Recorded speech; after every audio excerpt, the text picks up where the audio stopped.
Steve Spencer is an ambassador for Qtopia Sydney, the centre that we're in today, and we are here to share stories of queer people with the hope of educating, discussing, making mistakes, because some of these conversations are difficult to have. Steve, thank you for talking to us. You were asked to be an ambassador representing the bisexual community. Yeah, exactly. I feel like I feel weird saying it like that because it's like, I don't know, I just feel weird. No, it's funny. So we use a term called the bi+ community now. Right. Because within the community of people who are attracted to multiple genders, there's bisexual, there's pansexual, omnisexual, fluid, heteroflexible, homoflexible. It's like all those wonderful things, that grey area that's not gay, not straight, we're all sort of represented under the bi+ umbrella. And it's great. And when you find that community, you realize, whoa, like it's a big one and we're out here. And it's really awesome to be able to represent that community at Qtopia Sydney. It's frustrating to me sometimes, and has been in my life, that as queer people, we're all put in the one box. Yeah. Does that make sense? Totally. So when you still say that you've still got to be in a box of bi+, yeah. That's still like, oh. It's sort of like that's such a vast difference. Yeah, it's like a Russian doll, right? Like there's humanity, and then you sort of get down smaller and smaller and smaller. So like if I was to go into like really minute details of how I experience romantic and sexual attraction, there are so many different terms, and then you can go a level up and be like, oh, it's bisexual, but I'm part of the bi+ community, which is part of the queer community, which is part of the community. And it's sort of like, at what level do we define ourselves at? And it's, first step, I'm Steve, and then everything else follows. And then you also get an element of society, which I understand to a point, that kind of eye rolls going, gee, I can't get anything right. Yeah. I'm just going to call you Steve. Totally. And it's about understanding where people are coming from, right? In my experience, 99% of the time, people are curious and people just want to know, and people have a hunger for learning about new things. And even for me, it's so hard to sometimes keep up. It's every 6 months there's new terminology, there's new ways to say things. And I think as long as we maintain our curiosity, it's actually a really beautiful way for us to move forward, because the hallmarks of the queer community, the way that we've earned our rights and we've fought for our rights, is through our visibility. It's through telling the world this is who we are, saying it with pride, saying it without shame, and then the rest of the world eventually catching on and saying, yeah, you know what, you might be, you're different, you're yourself, you represent your own unique experiences, but you're still part of us, and you deserve all the same rights, the same dignity and everything. And that rule book was written decades ago, and it's one we're still following. It's also some of these conversations are difficult to have because people don't want to offend people. Yeah. So intent has to have something to do with it. Yeah. Does that? I think with the intent for most people, it's curiosity. It's wanting to understand. I can look at my own family. I come from a conservative family, from a 300-acre cattle farm. I was the only queer kid at a school of 2,000 people. And sure, and I've grown up my entire life surrounded by people who don't quite know how to talk about things, but they come from a place of love. And as long as I know it's coming from a place of love, then that's just about education. Education is so important. It's the hallmark of how we get to where we want to be as a people, right? And so, growing up in a conservative family, it's about dealing with tough questions that might be offensive, but they're not intended to be offensive. Sure. It's them wanting to learn more. And the coolest thing is like hearing my dad of all people, being able to understand the term bi+. It took about 2 years to teach him what all the different parts of that is, but he eventually got it. And can you say the parts again, because you said it so quickly? Sorry, yeah. So the bi+ community, that involves identities like bisexual, pansexual, omnisexual, plurisexual, heteroflexible. homo, flexible, fluid. It's that area in between gay and straight that it's its own unique. What's homoflexible? Homoflexible, so people who are more homosexual but have a flexibility in who they sleep with. So that's me. Yeah, are you? I don't know. Well, you can ask me that later. I said Fabulous. nothing's off. So bisexual, and bearing in mind that we've moved forward to bi plus, bisexual is traditionally the term that people have given to people that are open to sexual relationships with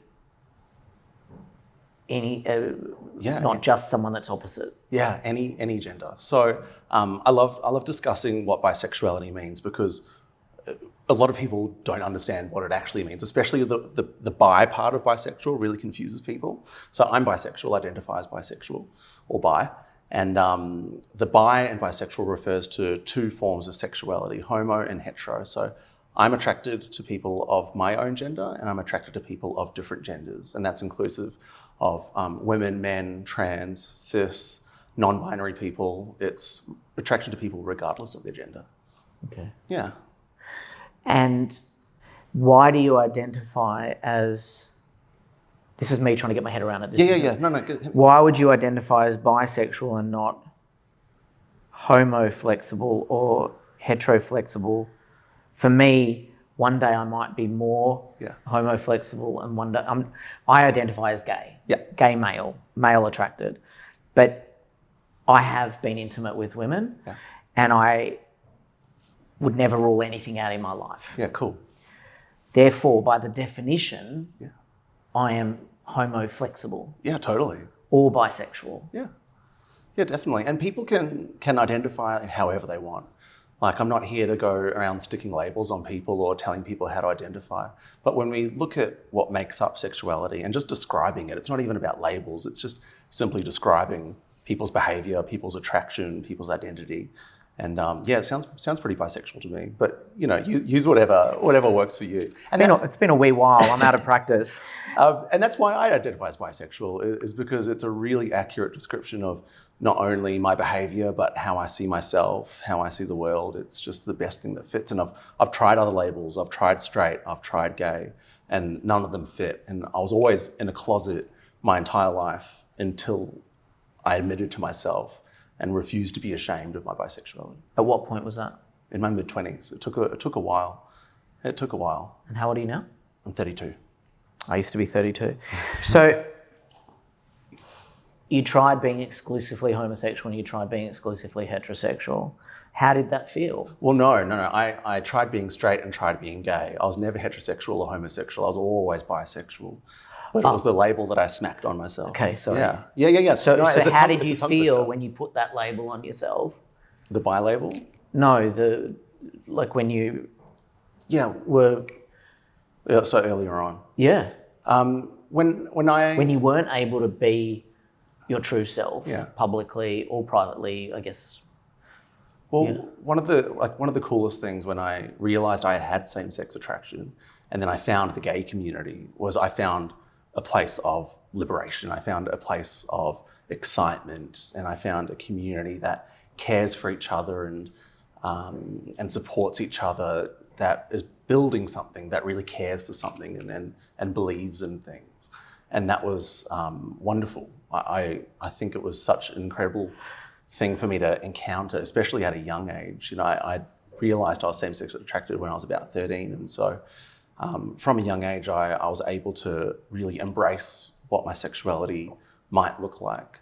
But what I didn't really realize is that I was entering a different form of closet. By identifying as gay, I had to repress all of my attraction to women and non-binary people and trans people often. I had to keep all of that repressed, because in the community that I entered, whilst it was one of freedom and liberation, it was one where I quickly realized that bi people weren't necessarily always welcome. It was something I had to keep quiet. We often think of bi people being on the down low, right? There's that term down low.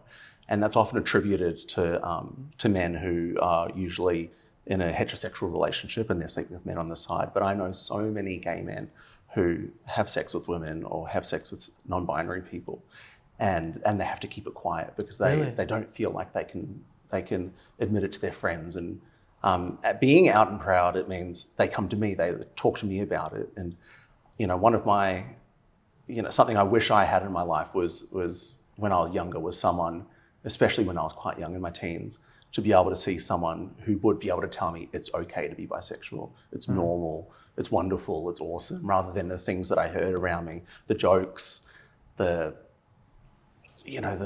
rejection, it's hard to place it's sort of such a pervasive thing. It's hard to place exactly where in your life you encounter these things that are sort of biphobic or bi-erasure. But you come across them and it sort of eats away at you every time. But when I reached my mid-20s, I just said, stuff it. I'm so ignorant. You're using a whole different language, bi-erasure. Oh, no. So that's erasing bisexual. Yeah, let's talk about it. So like bi-erasure is just basically where we are either treated as gay or straight, whether it's in, I'm a bit of a policy nerd, a bit of a research nerd, and there's just this huge habit of bunching bisexual men in with gay men. And that means that there are just these hidden populations where if we're trying to understand mental health statistics, if we're trying to understand HIV transmission statistics, all those sorts of things, we're literally hidden because we're jumbled into this larger cohort. And then it's other things like erasing our identity in popular culture. So alluding to someone being bisexual, and we're usually like the villain, like the sexy villain in the background or something. All these sort of stereotypes, and we're sort of, they won't say that they're bisexual, they'll just allude to, they're seeing a man in the morning, seeing a woman in the evening. And what I would love to see is for people to unashamedly be able to talk about it. When did you say you came out as bi? In my mid-20s, yeah. And how did that look? It looked... I updated my Facebook.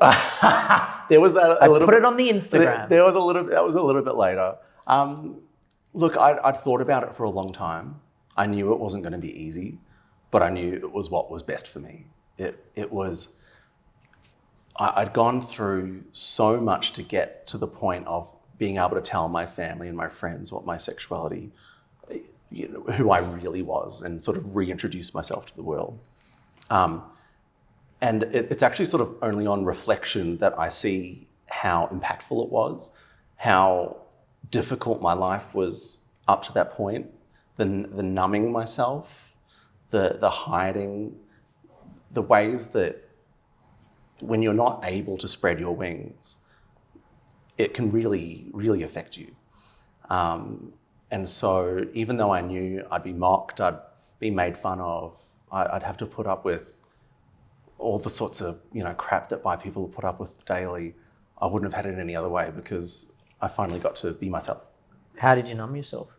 All sorts of ways, just going out on the weekend, trying to be as flamboyant as possible so that people wouldn't catch on, trying to forget about it, trying to not think about it. I didn't want people to know that, I didn't want to be at a party and be seen flirting with a woman. So using sex workers to do that. And sex workers are real work. Sex workers are fantastic. Yeah. And a lot of bi people use sex workers to be able to embrace their sexuality. But that's the level that I'm talking about of having to hide. Yeah.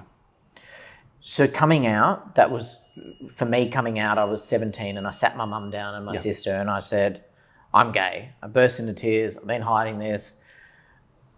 It's a long time ago. What was that moment for you?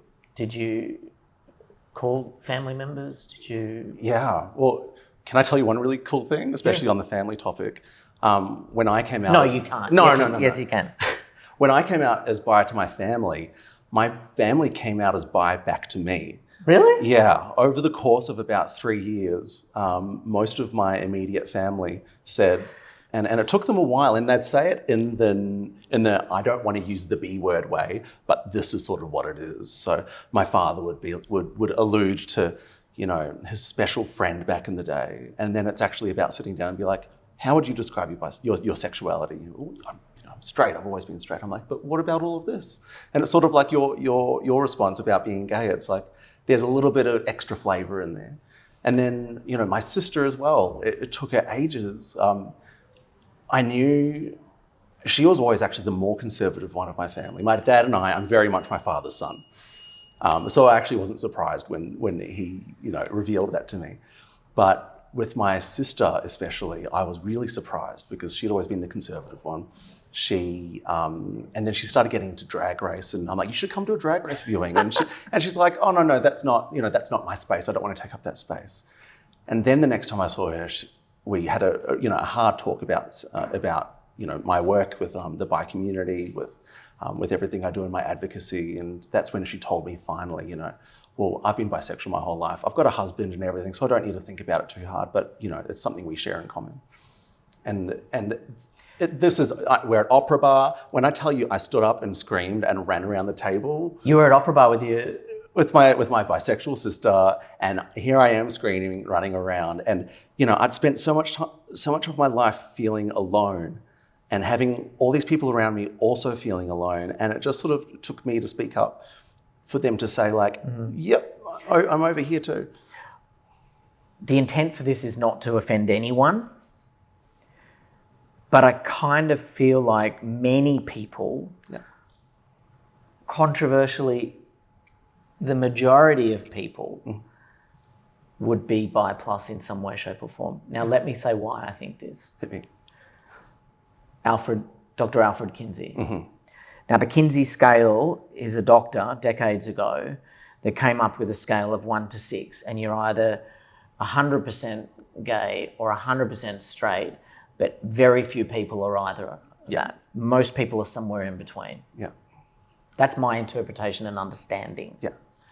Therefore, being truly honest with my inner me and just us two speaking and no one watching, I am bisexual, but I identify as a gay man who has sex with gay men. Yeah. Well, not because I have been with my partner for 5 years. You don't have sex after 5 years. Don't have to tell me. What do you think of that? The Kinsey scale is awesome because it finally put on paper decades ago, right? The evidence that there is a spectrum of sexuality. And a lot of people, when they're towards one end or the other, they'll identify with those two sides. And then it's the bi people in the middle who the people on the edges want to split the middle in the half. So it's like, if you're not 50-50, you're one or the other. Right. And I just explain to people, no, if however you want to identify, but if you are in that middle bit, you are bi. And the coolest thing about the bi plus community is that no matter where you sit, you are accepted. You are wholly accepted. You're not questioned. You don't have to write out a stat deck. It's you're in and you're part of us. And that was the biggest relief when I found the community. And beyond the Kinsey scale, I'm going to be really annoying here. Yeah. The Kinsey scale informed a new form of understanding sexuality, which is called the Klein grid. So if you imagine the Kinsey scale as 2-dimensional, the Klein grid is 3-dimensional. And that was developed by the American Institute of Bisexuality to better explain how, we're in that grey area and we might have sort of what people would call preferences, but the ways we experience attraction, the ways we experience behaviour, the ways we experience identity are so diverse, and there are so many factors involved that it just becomes really complicated. Yeah. Too complicated to explain. I mean, I understand this. If you look at the Kinsey scale, I'm using it in a very simple way. Yeah. And it's such a good. The Kinsey scale is such a great way to introduce people to the concept of the spectrum, and it allows people to identify themselves. And maybe if they want to identify one way, they can choose to do that. Yeah. And so, as a bi plus advocate, it's giving people permission to be able to describe themselves however they want, because I know what it's like to be forced to describe yourself in one way or another. There, in the gay male community, there is, and I'm sure you've heard this, and thinking about it as I'm saying it, it probably is quite offensive. Hit me. They talk about, people often say, what type of gay are you? Yeah. and they say, "Are you a 5-star gay or are you a whatever?" And I'm like, I know "No, the gold star. the gold star or you're a platinum gay or you're a." I mean, I'm a piece of rubbish on the floor gay because Yeah. I've tried everything. Yeah. I'm in the gutter somewhere. Yeah. That's fine. But do you want to explain that to people, what that scale is? Oh yeah. I mean the whole. I mean that's all from a while ago now. I think I know gay men that still proudly declare that they are platinum gays or 5-star gays, Yeah. which means that they have never kissed a woman, Yeah. basically never touched a woman, Yeah. shaked her hand. Yeah. And then the opposite end of the spectrum is you've tried. Yeah. I find nothing more validating as a bi man to meet these guys who are like the platinum gays who have never been within 10 foot of a woman or something like that. I don't know what the definitions are. Something childish, but like it makes me feel really validated because, you know, there was a long time where people would say like, oh, you're just a gay man who likes experimenting. And experiment I did and continued to and realize, yeah, bisexual. And it makes me really realize, oh, like gay men are gay. Homosexuality is real. Same thing with heterosexuality, very, very real. And it means you're attracted to one gender. And then for everything else, there's bisexuality. You've used words, I think, discrimination and jokes. You mentioned one of those jokes. People say, oh, you mentioned one of them before anyway. Things that I've heard over the years, like, you know, if you're bisexual, you're greedy. Yeah. If you're bisexual, you're gay, but you don't know that yet. Silly things like that. Yeah. And I understand that's offensive. No, I'm only greedy in the lolly aisle at the supermarket. What sort of derogatory things or discrimination do you face as a bisexual or a bi plus person? I don't like repeating the derogatory terms Sure. because, like, there are lots of people that have never been exposed to any of that language. Okay, And I don't want to put that language into their head because the thing about, you know, these sort of biphobic jokes and things like that is that a lot of people don't actually believe in them. A lot of people don't actually believe what they're saying. It's just because it's become sort of something that's repeated. And like I've got a lot of friends who have said a lot of problematic things, but I know that they fully accept, understand, and love me. It's just because it's a joke and you repeat it. And so it's good that we can do our best to sort of end that cycle, to make us no longer the butt of a joke. But when it comes to discrimination, it's, you know, it's all sorts of things. It's from the interpersonal, like the way I'm treated when I take a woman to a queer bar versus when I take a man to a queer bar. It's a completely different experience. I have noticed that the discrimination is in all quarters. It's not just if you're at a straight bar that you're going to face discrimination. It's in the queer community that bisexual people face or bi plus people face discrimination as well. Yeah, unfortunately. But it's also the place where I feel safest. Yeah. You know, going to a straight bar with a man is just as daunting, right? Yeah, sure. And so, you know, and the thing with biphobia and all that, I experience homophobia as well. Like I've had the F slur yelled at me out of car windows. I've been spat on before. I've been physically assaulted before. You know, all the whole gamut, everything. And that's been when I've been with men and also when I've been with women. So It's come from all sorts of directions. So we experience all those sorts of things. And then there's the higher level stuff as well, like New South Wales anti-discrimination law. The New South Wales Anti-Discrimination Act of 1977 doesn't protect bisexual people. We're protected by Commonwealth anti-discrimination laws, but we're not protected by state anti-discrimination laws. And it's sort of crazy to think about. You know, when I talk about bi-erasure, that's an actual example where the legislators do not believe that we exist, so we don't have to cover it.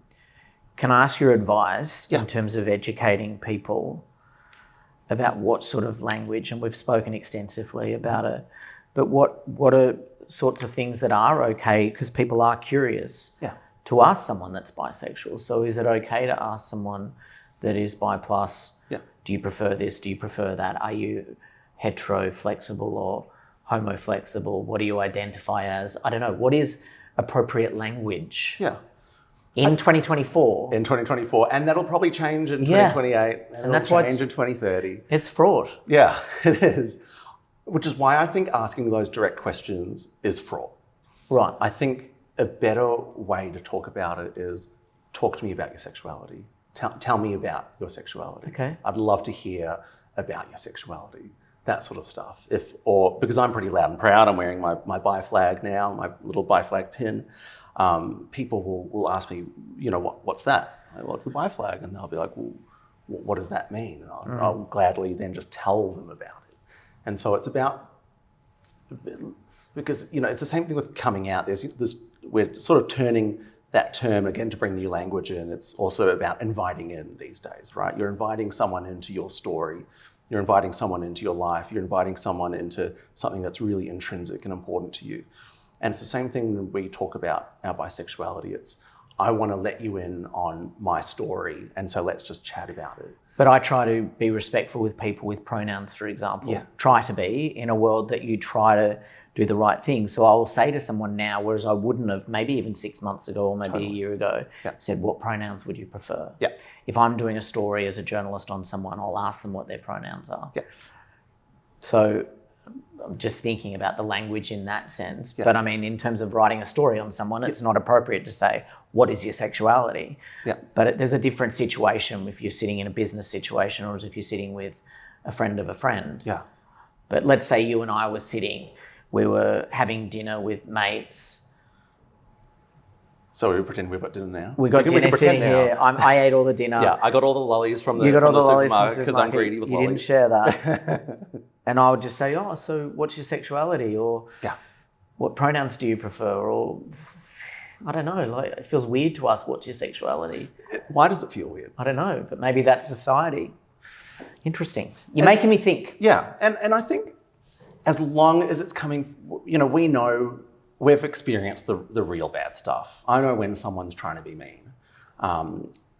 We know when someone's just trying to learn more about you and wants to learn more about your experiences. And so if you do trip up on your language, if you think that you've said something offensive, you can just say like, I don't know how to word this, but I'm really interested. Can you tell me about this? Yeah. Yeah. Well, there you have it. Yeah. Bi plus. Bi plus. That is fascinating. I've learned a whole new thing, and hopefully you have as well. Yeah. Steve Spencer, thank you, my friend. Thank you so much. Thank you so much.